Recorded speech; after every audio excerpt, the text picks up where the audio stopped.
At least you have your health. Health's not good enough. Not everyone shares your sense of humor. Health is wealth. Evolve. Evolve. We evolve through pain. Evolv The Podcast. Andrea and Julie. It's time to begin. Welcome to Evolv The Podcast. I'm Andrea Waycott. And I'm Julie Saunders. And we are feeling very festive tonight. We are. It's getting close to Christmas. I love Christmas. Do you? I really, really do. Yeah. I hate it. Oh, that's awful. I know. My mother says you shouldn't hate anything. Okay, I dislike it. Mainly it's just, it's the money I've got to spend on other people and not myself.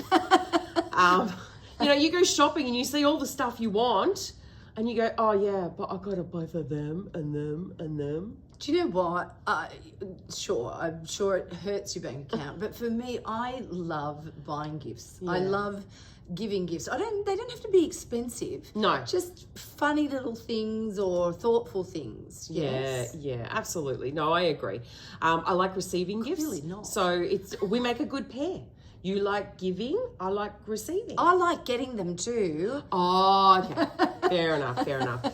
So, Jules, with this episode, because we are so close to Christmas, I mean, there's got to be some great tips, hacks, swaps, whatever, to kind of make sure we get through this festive season without ODing on good food and wine and everything else. I do love to eat. It is a difficult time for some people to navigate. I understand. In fact, for most, I call December the fun and festive season, and I call January the guilt month.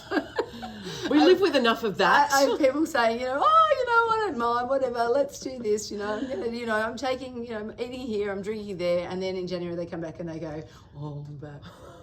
You don't think about it at the time. Yeah, well, I think they do, but it's a bit of a effort. Yeah, and I don't mean an effort. Do you mean like an effort? Like F it. Yeah.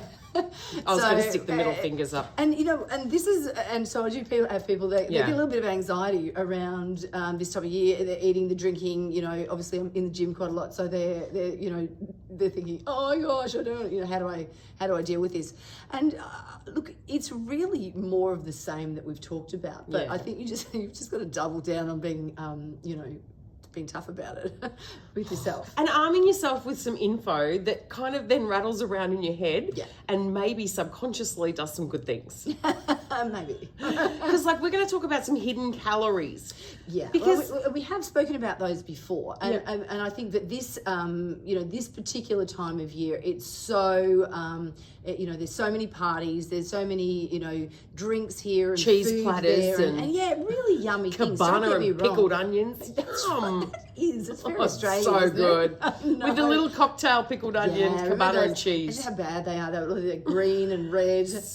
All the dyes on them. Yeah. Exactly. Wonder how long it takes to poo them out. Refer back to some of our social media content that we've had. They did blue ones. Blue poo. So I think, it is a really tricky time, and there are a lot of hidden calories in all these sort of, parties and festive times that you get invited to or you head to. So what would be some of the worst things that we could come across? Like the worst? Pavlova? Well, I think if you're talking, if you're talking specifically Christmas Day, it is a bit of a minefield, for calories and sugar. And you got to think people with diabetes and all those sort of things too. So it's tricky, but they're generally quite good at navigating things. Yeah. The rest of us not so much. Because they're so disciplined all the time. Yeah. Yeah. It's the rest of us. For me, it's like, is that all the gravy there is? So I know. Can I have more crackling, please? Yeah, I know. And you know what? I'm terrible. I'm a fiend. There's a thing in my family. It's like my sister has to guard the crackling. And there was one year that I think I might have had a couple of too many champagnes too early, and there wasn't a lot of crackling left when it made it to the table. You just can't help it. I wasn't very popular that year. Oh, I reckon I'd get kicked out of my family Christmas if I did that. Well, as I said, I wasn't very popular. I'd get kicked out fully. I didn't eat it all.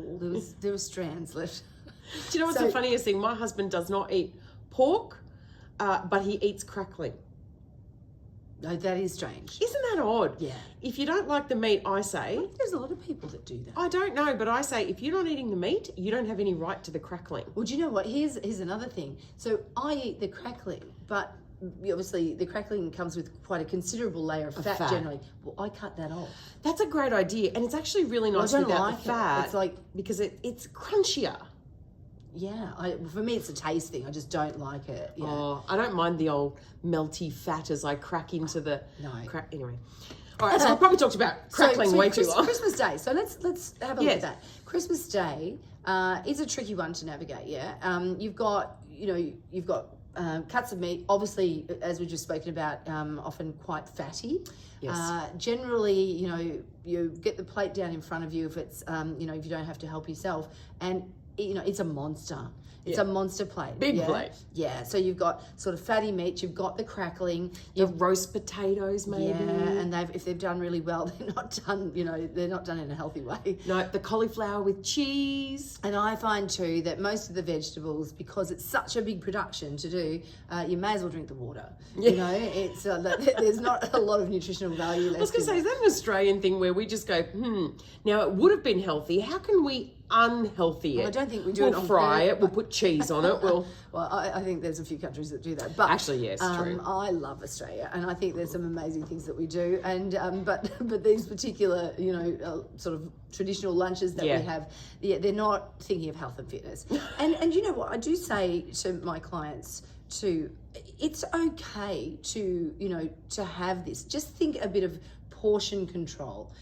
Try and add some control to what's going on the plate, because what you eat today you're wearing tomorrow. It is a thing, so don't not enjoy it. Don't not take part, but just be a bit sensible. It's don't eat the mince pies while we're waiting for the main meal, like. Because, you have a champagne and then you go, they're just sitting on the table, and then someone's bought some Cadbury favourites, and then before you know it, before you've even sat down to your lunch. And I think that applies too to all of the parties that you go to, generally speaking, that, you've got platters of this, and they're things that you wouldn't probably normally buy or have sitting around, and they're all delicious. So you avail yourself of them, and you find that over the course of the weeks leading up to that Christmas lunch that we're talking about, you've had soft cheeses, and you've had different types of jellies. And if you're someone who's normally pretty good, this time of year, if you just let loose, your body would be like, oh my God, we can't handle this. It is. It can be rich, and it can really quite affect your digestive tract as well. Yeah. So, thinking of the blue poo that we talked about all sort of socials. But when it comes, and you're quite right, it's not just the Christmas lunch. Yeah. But you've got the cakes, the lead puddings, up, isn't it? The puddings. If you have a traditional meal, you've got your plum pudding or the likes, and it's full of dried fruit, really high in sugar. Yes. Calorie dense, and then on top of that, we put, and I really love it, cream. Yeah, we put cream, double cream, and custard, and and various brandy sauces and various things. Yep. So you talk about the hidden calories. There are plenty. Yeah. And you could just pick your one favourite side for your plum pudding and have a small portion with just a nice little bit of ice cream. Probably not so bad. Don't go for everything. I know it's difficult. Go everything if that's what your thing is. Just go small everything. Okay. That's pretty good advice. It's tricky, I know. Yeah. Because yum. And that brings me then to, I don't know about you, but my lead up to Christmas lunch involves champagne. Of course. It's my tradition. But I will say, there are alcohols and alcohols. Yes. Or alcohol type drinks that you have. So there's the fun and festive ones, but some of the really yummy ones are for people that are popular, like mojitos, what are some of the other ones? I think I wrote some of them down that I know that everybody tends to love. And you make them, which margaritas. Even gin and tonic, right? Tonic water. Yeah, is high. Yeah. They say some of the worst. The Long Island iced tea. Well, that you probably only need one of those anyway. Yeah. Then you're asleep. But they are super high. In calories. Then you've got things like, if you're a martini person, that's probably thinking more parties. I don't know whether you knock back a few martinis before your Christmas lunch. It's very Sex in the City, isn't it? It is very. But champagne, which is my thing. Yeah. It's only on average about 89 calories. That's pretty good. And if you go for quite a dry, let's say the brut, that they call, it's very dry, less in that. Absolutely, because there'd be less sugars in it. Indeed. Yeah. So, and that's how champagne is actually rated by the sugar, or one part of it. That's interesting. So we could have a champagne or a martini. Is there anything else that maybe could slip through? I think another favourite of mine is a vodka, lime and soda. So I use fresh lime. Yes. So they're quite low in calories as well. Yep. But it all comes down to, it doesn't matter the low in calories, just drinking in moderation. Yes. Because it's not just the calories. Alcohol has quite an effect on your system. I know that we like part of that effect, generally speaking. That's why we drink, Jules. But it also has negative impact Absolutely. on your digestion, and anxiety, sleep, all of the things that we might already be experiencing at this time of year. Dehydration. So all of those things. And it's summer here in Australia. Like we're in hot weather, drinking alcohol and not having the water. Yeah, the impact is greater. Absolutely. So pre-prepare, always have your water with you. And if you're at a party, have some fancy water. Like, put some garnish in your water and stand there and people will think you're drinking a vodka and soda. Exactly. It's not as much fun. Fake it. That's right, fake it. We're good at faking it. So, I think that some of the things that I've sort of put to survive, and do well in at the Christmas period is make sure, as you've suggested, sleep. Yeah. Super important. Get those hours in. There's a lot of things that we have to do. You don't have to say yes to everything. You don't have to. But you have to say yes to work. You have to say yes to your kids' graduation. You have to say yes to the colour run to go and watch. You have to. But that's pretty much the rest of the year anyway. Yeah. Really, to be honest, nowadays, so there's brings me to like stress management as well.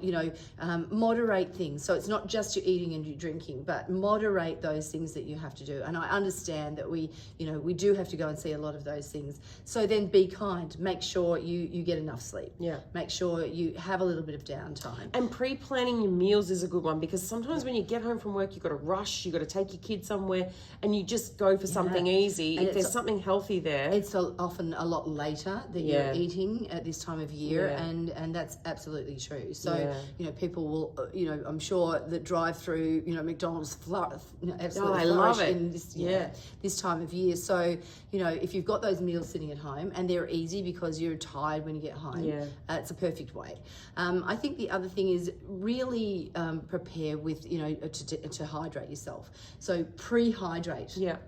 Before you go to some of these parties and have drinks and all that sort of thing, and post, make sure that you're kind to yourself afterwards and the next day. I have these little sachets, and they are like you mix them with water, and they are for dehydration. Yeah, and in fact these are for breastfeeding mothers, not just, but that's what they were designed for. You just have to be a little bit careful with them because they're often high in sodium, which is what it's putting back into, and most of us aren't that dehydrated. Yeah. It's more just taking in water. Okay. Fluids in general, but water. But if you're hungover, they might help. I'm going to try it this Christmas. Absolutely. I think I will, if I'm feeling a little under the weather that way, I will knock back. Slam a Gatorade. Exactly. Yeah, I do. But just one, because you don't really need more unless you're running marathons and things like that. You really don't. So there are some of the things. So that's really good. So we've learned about the drinks that are the better ones, and I've also heard tequila's quite good. That's a clear, low sugar, like what do you call this? Spirit. So mixing again with like soda and those sorts of things that don't have sugar, and staying off the soft drink too, because sometimes you go to a party and there's no fizzy water, but you feel like bubbles, so you'll reach for a Coke or something. Well, I just think have one. Yeah. Just have one. Just It have again one. comes back to that moderation. Have one juice or Yeah. have one, fizzy drink, but don't keep on that all night. Yeah. And I think, you just, it's moderation. I think, make sure you stay active. If you're, you're already active, get out there, go for walks, spend time with your family in that way. Maintain your exercise regime at the gym. Do all of those sorts of things. And I think just set realistic expectations for yourself around all of it. Is it weird to rock up to a party with a plate that's healthy snacks or something like that? Well, it depends. I mean, if you share them, it's okay, I right? think if you rock up, even me, if you rock up to a party with a plate of protein bars, yeah, that's weird. That's weird. But dip or tzatziki with some carrots not and at all. stuff. I think that's really very Australian. And then too. you know that you've got something healthy there that you can munch on that is relatively healthy. I do think too, people are now a little more conscious of those sort of things. So there often are healthy options. Yeah. As I said, I think the crescendo here is the Christmas lunch, which for some people who have that traditional lunch, like I do. At our family, I that's make what Pav. you get. That thing's pure sugar. Well, you know what? On one hand, And Pav is full of egg whites, which are awesome protein. Awesome protein, but then you mix it unfortunately with a massive amount of sugar and all the cream you whack on the top. Yeah, exactly. It's got berries, so it's healthy. That's right. Well, not really. And I went to dinner at a friend's place down the road, and I just used it as an excuse to try a Biscoff cheesecake. I made Biscoff cheesecake, and this thing would be a heart stopper. It's a heart stopper. I find it too sweet. It was But not there's too sweet. Biscoff everything now. You can even do martinis. Oh, really? Yeah. And other types of Google alcohol drinks. Yeah, that's Biscoff right. martinis. That's now Okay. Andrea's Christmas drink. I love Biscoff. Anyway.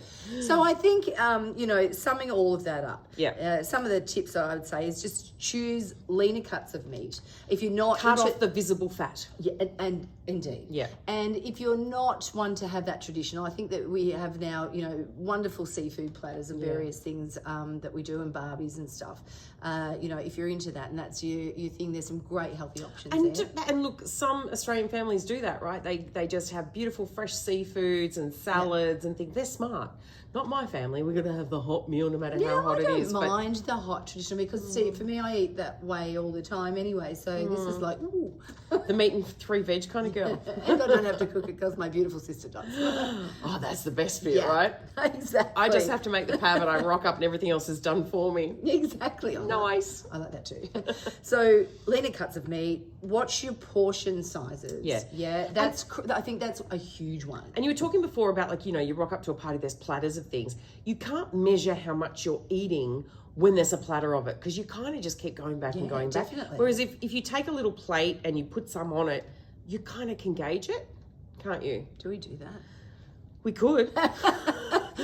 It's a thought. I'm trying to be helpful. I know it's a very good idea, but I was just thinking of Thank you. myself. I don't think I do that. Pick up the platter. She's the fitness one and she doesn't do that. No, well, I don't get to eat those yummy things most of the time. That's true. Limit your high calorie sauces and toppings. Yeah. So that's a huge, as we started with, talking about, that's a huge hidden, calories minefield. Yeah. But I mean, back in the day, they used to make gravy with pan drippings. Now it's like Gravox, so it's probably not as bad. Salty, but not as fatty. It used to be really horrible. Yeah, made with dripping and It butter. probably and tasted stuff. great. Yeah. Opt for your lower calorie drinks, whether they're alcoholic or not. Yeah. Just focus on that. I'm not one to have the artificial sugars and so forth. Yep. But if, as I said, if you're going to have something like that, have one. Yep. And then go to tap water. I know it's so boring. And I guess across the board here, what we've spoken about is you can have a bit of everything. This is what I tell my clients, in moderation. Yeah. So don't not enjoy, the things that are quintessentially Christmas for us. Have them. Just be mindful and sensible. Just remember, you got to talk to yourself afterwards about what you've done. January. January. I'm just saying. You'll be looking in the mirror going, do you know what you did? Do you know what you did? I'm not sure how my sister will take it if I ring her and say, listen, we're going to do a low-girl Christmas. Yeah, no one wants to Well, do that. I know my father wouldn't be happy with it. No. Maybe forget it. Get out there, enjoy, be careful. Yeah. Be kind to yourself and enjoy that time. Remember what Christmas is about. It's about spending time, with friends, with family. Chocolate. I mean, yes, with...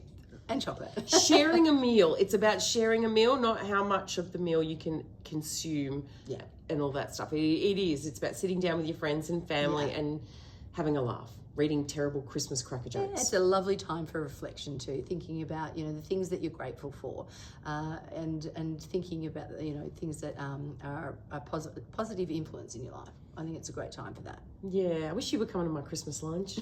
You've told me about it, I'm not. We might talk about that next episode, shall we? That's right. We'll see you next week. Thanks. Have a good one. Bye. Be safe. Evolv the Podcast. Say goodbye to Andrea and Julie. This episode of Evolv the Podcast was co-produced by Julie Saunders and Andrea Waycott. If you wish to get in contact with the show, please reach out on social media. You can find us on Instagram, TikTok, and Facebook, or email evolvethepodcast@gmail.com. That is Evolv with no E. Thanks for listening. Till next time.